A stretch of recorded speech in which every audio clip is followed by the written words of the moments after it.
আসসালামু আলাইকুম everyone, welcome to healthy home cooking. আজকে আমি আপনাদের সাথে একটা ব্রেড পুডিং রেসিপি শেয়ার করব। পুডিং তৈরি করতে গেলে যাদের পুডিংটা ফেটে যায় অথবা পারফেক্টলি হয় না, তারা কিন্তু এভাবে ব্রেড পুডিংটা তৈরি করতে পারেন। ব্রেড পুডিংটা ফেটে যাবে না আর একদমই সফট হবে। খেতেও কিন্তু এই ব্রেড পুডিংটা অনেক বেশি টেস্টি হয়। একদম সহজ রেসিপিতে করে দেখানোর চেষ্টা করব।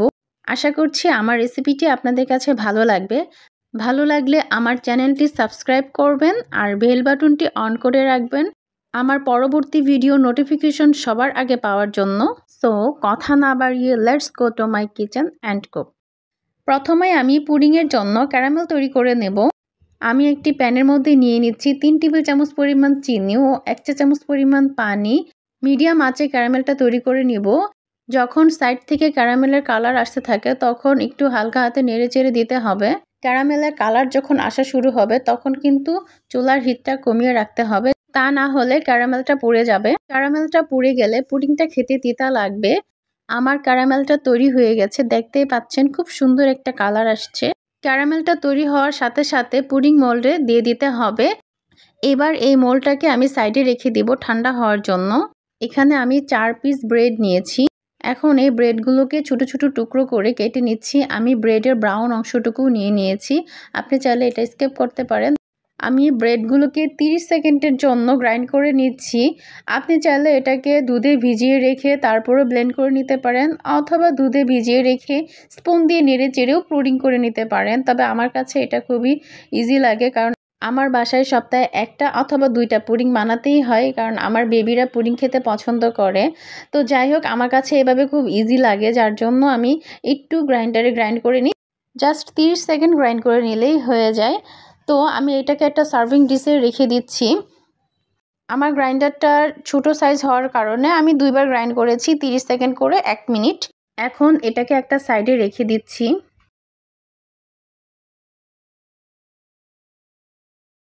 এখন একটা সার্ভিং ডিশে নিয়ে নিচ্ছি রুম টেম্পারেচারে থাকা 3টা ডিম। আপনাদের ডিমটা যদি ফ্রিজে থাকে অ্যাটলিস্ট আধা ঘন্টা আগে বের করে রাখতে হবে। তারপর অ্যাড করে দিচ্ছি 3 টেবিল চামচ পরিমাণ চিনি। আপনাদের টেস্ট অনুসারে আপনারা চিনিটা কমিয়ে বাড়িয়ে নিতে পারেন।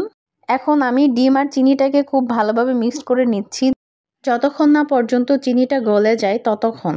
আপনারা আমার মতো হুইস্কি দিয়ে অথবা ব্লেন্ডারে জারে অথবা কাঁটা চামচ দিয়েও চিনিটা মিক্সড করে নিতে পারেন। শুধু খেয়াল রাখতে হবে চিনিটা যেন গলে যায় আর ডিমেও যেন কোনো লাম্পস না থাকে। এখন এখানে অ্যাড করছি মেজারমেন্ট কাপের 2 কাপ পরিমাণ দুধ ও 1 চা চামচ পরিমাণ ভ্যানিলা এসেন্স। এবার এই পুরো মিশ্রণটাকে একটু নেড়ে চেড়ে ছেঁকে নিতে হবে। এরপর অ্যাড করতে হবে গ্রাইন্ড করে রাখা ব্রেডগুলো। অ্যাড করে ভালোভাবে নেড়ে চেড়ে মিক্সড করে নিতে হবে।